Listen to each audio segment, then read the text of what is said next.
Assalamualaikum warahmatullahi wabarakatuh. Let's introduce myself. My name is Dina Taskia Salsabila. You can call me Dina, NPM 2441124. I'm from Management Program Studi, Fakultas Ekonomi dan Bisnis. Here I will explain about strategi and analisis sumber daya manusia. Pengertian strategi MSDM. Strategi sumber daya manusia adalah rencana jangka panjang yang disusun untuk mengelola, mengembangkan, dan memanfaatkan tenaga kerja secara optimal guna mendukung pencapaian tujuan organisasi. Strategi ini bertujuan untuk menyelaraskan antara kebutuhan bisnis dengan kapasitas dan kompetensi manusia yang dimiliki organisasi. Secara umum, strategi MSDM menekan pentingnya kesesuaian antara manusia dan pekerja, baik dari sisi keterampilan, nilai, maupun motivasi. Dengan kata lain, strategi MSDM memastikan bahwa organisasi memiliki orang yang tepat dengan kemampuan yang tepat di posisi yang tepat pada waktu yang tepat. Strategi MSDM tidak hanya berfokus pada aspek administratif seperti rekrutmen dan gaji, tetapi juga mencakup pengembangan budaya kerja, kepemimpinan, motivasi, dan inovasi. Dalam organisasi modern, strategi MSDM menjadi bagian integral dari strategi bisnis agar perusahaan dapat bertahan dan berkembang di tengah perubahan lingkungan yang dinamis. Tujuan strategi MSDM. Tujuan utama dari strategi MSDM adalah menyelaraskan pengelolaan sumber daya manusia dengan strategi bisnis organisasi. Secara lebih rinci, tujuan strategi MSDM meliputi mendukung strategi bisnis perusahaan sehingga setiap kebijakan MSDM berkontribusi terhadap pencapaian visi, misi, dan tujuan organisasi. 2. Meningkatkan produktivitas dan efisiensi kerja melalui pengelolaan kinerja yang terarah dan berkesinambungan. Yang ketiga, pengembangan kompetensi dan potensi karyawan agar mereka mampu menghadapi perubahan dan tantangan. Yang keempat, menciptakan budaya organisasi yang inovatif, kolaboratif, dan berorientasi pada hasil. Yang kelima, menjamin ketersediaan tenaga kerja yang berkualitas dan berdaya saing tinggi. Yang keenam, menumbuhkan loyalitas dan komitmen karyawan melalui sistem penghargaan dan lingkungan kerja yang mendukung kesejahteraan. Yang ketujuh, meningkatkan fleksibilitas organisasi dalam menghadapi perubahan teknologi dan pasar tenaga. 3. Jenis-jenis strategi MSDM. Strategi rekrutmen dan seleksi berfokus pada cara menarik, menilai, dan memilih individu yang memiliki kompetensi sesuai dengan kebutuhan organisasi. Pendekatan modern menggunakan teknologi seperti AI, recruitment tools, dan online assessment system untuk mempercepat dan mengefisiensikan proses seleksi. Yang ketiga, strategi pelatihan dan pengembangan. Menyiapkan karyawan agar memiliki kemampuan teknis, manajerial, dan interpersonal yang sesuai dengan perkembangan zaman, termasuk di dalamnya on-the-job training, mentoring, coaching, serta e-learning. Strategi kompensasi dan penghargaan. Menyusun sistem gaji, tunjangan, bonus, dan penghargaan non-finansial yang adil dan memotivasi. Strategi ini bertujuan menjaga keseimbangan antara kinerja, keadilan, dan kepuasan kerja. 4. Strategi penilaian dan pengelolaan kinerja. Menciptakan sistem evaluasi yang objektif dan terukur berbasis indikator kinerja utama, Key Performance Indicators. Hasil evaluasi digunakan untuk pengembangan karier, promosi, dan kompensasi. 5. Strategi retensi dan kepuasan karyawan berfokus pada upaya mempertahankan karyawan yang berprestasi melalui pengembangan karir, kesejahteraan, dan hubungan kerja yang positif. 6. Strategi kepemimpinan dan budaya organisasi.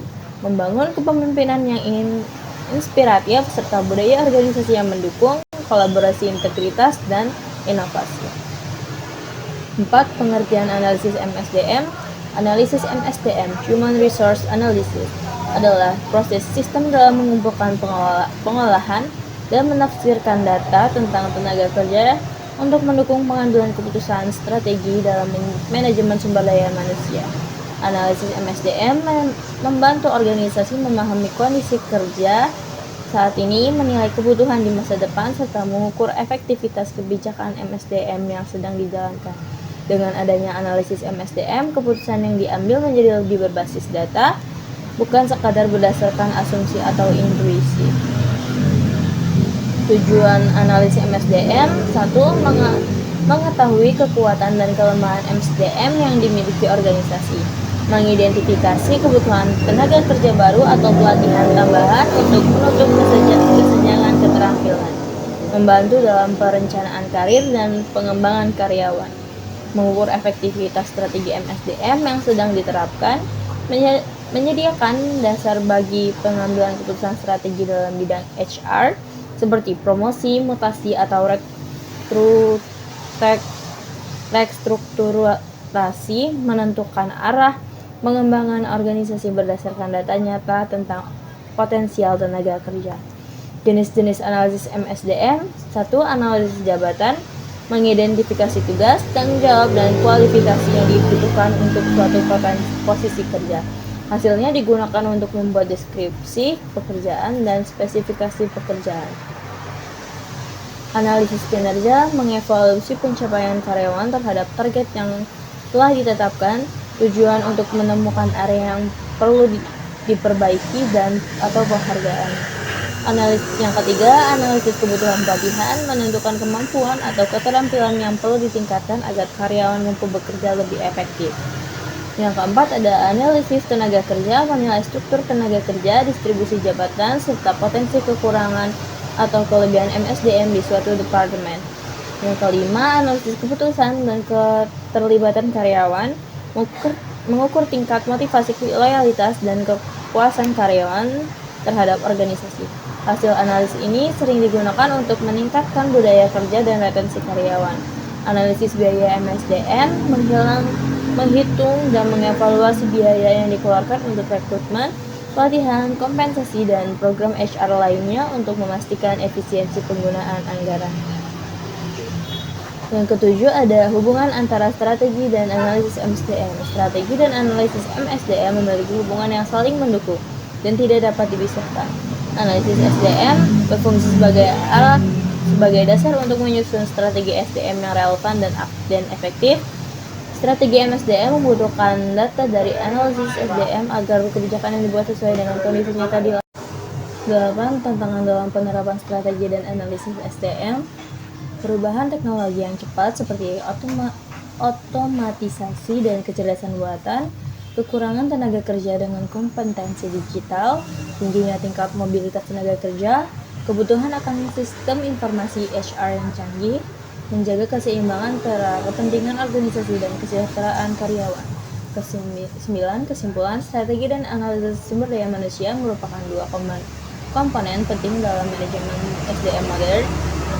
Analisis SDM menyediakan data dan wawasan yang akurat, sementara strategi SDM menggunakan informasi tersebut untuk menentukan arah kebijakan dan pengembangan tenaga kerja.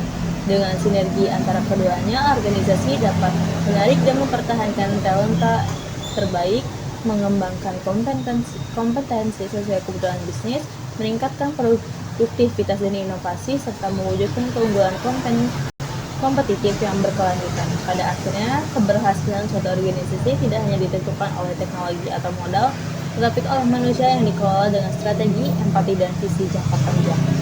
Thank you very much for your nice attention. And the last I say, wassalamualaikum warahmatullahi wabarakatuh.